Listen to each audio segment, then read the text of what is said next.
Our region has emerged as a big player in the wind energy business, not so much as a generator of wind energy, although windmills are sprouting here and there all over the place, but more as a supplier of all the parts that it takes to build a windmill. And there's no bigger part than the windmill blades themselves, which tend to be made of fiberglass. And homegrown PPG Industries just happens to be a big fiberglass provider.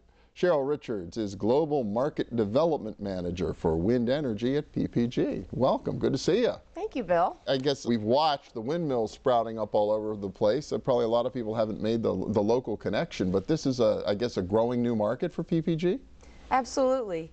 It's got a very high growth rate. It's we say double digit, but it's slowed down a little bit because China's come on so strong recently, but we're probably looking around 10%. It's a global market.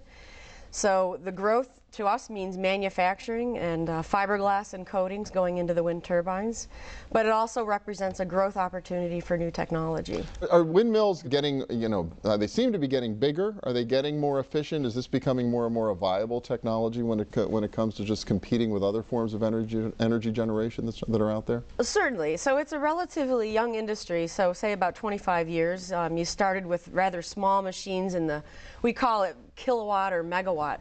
Long ago in the kilowatt size, and now we're in the multiple megawatt. And as they get larger, you get a better ability to capture energy and deliver the power. Okay, so there's an efficiency gained with larger turbines and, for us, larger blades.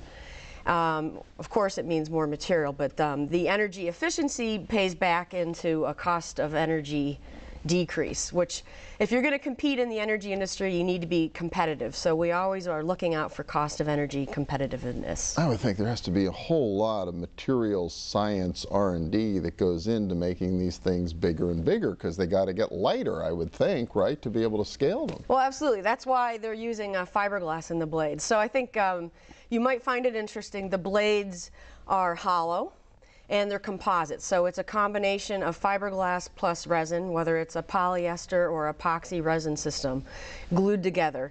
And that gives them their lightweight and their strength. And that's what it takes. So, you've got to think about, you've got to have the wind blowing these units, and you can't have something very heavy. But you mentioned it's got to be ripe for materials science. I mean, I think all energy is, a materials world. So we're looking at new technologies to enable these things to be larger, to allow the blades to get larger.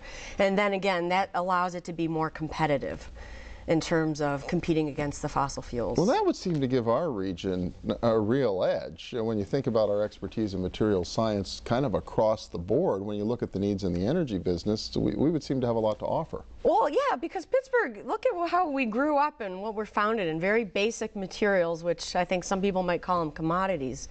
But when you look at things like wind energy, and you could think about all the new facilities going in, building the turbines and the blades, but it all comes back down to fundamental materials.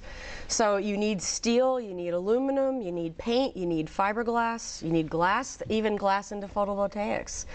So very critical role that this region can play in this industry. Does PPG have to really understand, I guess, the end user? Do you get involved in kind of developing new ways to make the fiberglass to really maximize the benefit of this? It's not selling just a commodity to somebody who calls and says, I need some fiberglass. No, absolutely not. I mean, and that's how we really got engaged, say, starting back in 2004. Although we were supplying into the industry, we decided to study and say, let's really know what's going on here.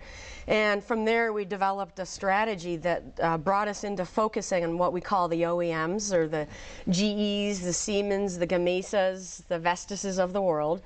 And understanding, because they had these rather large, rapid growth plans, growing from Europe within, out to the globe, understanding what their needs are, who their supply chain was, what the requirements of the products were, what was driving any issues within their manufacturing, and then connecting back to R&D and say, where are you guys going and what do you need? Because we can deliver on that. So you absolutely have to go back. I mean, but I think you need to do that in any industry you sell to. What is that end user what's driving them, and how can you help them. Well, with the kind of growth we're seeing, and we've talked about it in this program, about the projected growth for the wind energy, I would think as young people in our region are thinking about career opportunities, this would be a space that seems to be full of opportunity. Oh, and it's fun too. Oh, absolutely. I mean, you can go into, so you've got about 8,000 components that go into a wind turbine. So you've got jobs like how I originated PPG, but I was a material scientist. So you've got fundamental materials engineering. But you've got all the engineering, you know, think about it, electricity. So you've got electrical engineering, mechanical engineering. So you've got all those forms, environmental. You've got people involved in permitting, so you've got legal, so there's a lot of legal impact. Business people, so manufacturing, operations people. People who just like to make things, right? Yeah. So it goes back into all the disciplines. And it's energy and wind energy. It's going to be around for a long time, so you'd be able to have a very good career. And then with it, because it's a global market, you can see the world too. Wow, really excited. You're really jazzed about this. I tell everyone I have the best job in PPG, just because of the market. Again, it's growing, so there's a demand for our product. It's growing in technology, so you get to play with a lot of people, and because there's policy issues, you get to intersect, you know, whether it's within people around the world or many different functions. I just find that fun. Wow, really cool. Well, glad to see you're having fun. Glad to see it happening here in our region. Cheryl Richards from PPG, thanks so much. Well, thank you, Bill. And we'll be back in a minute with a little dollars and cents. Stay with us.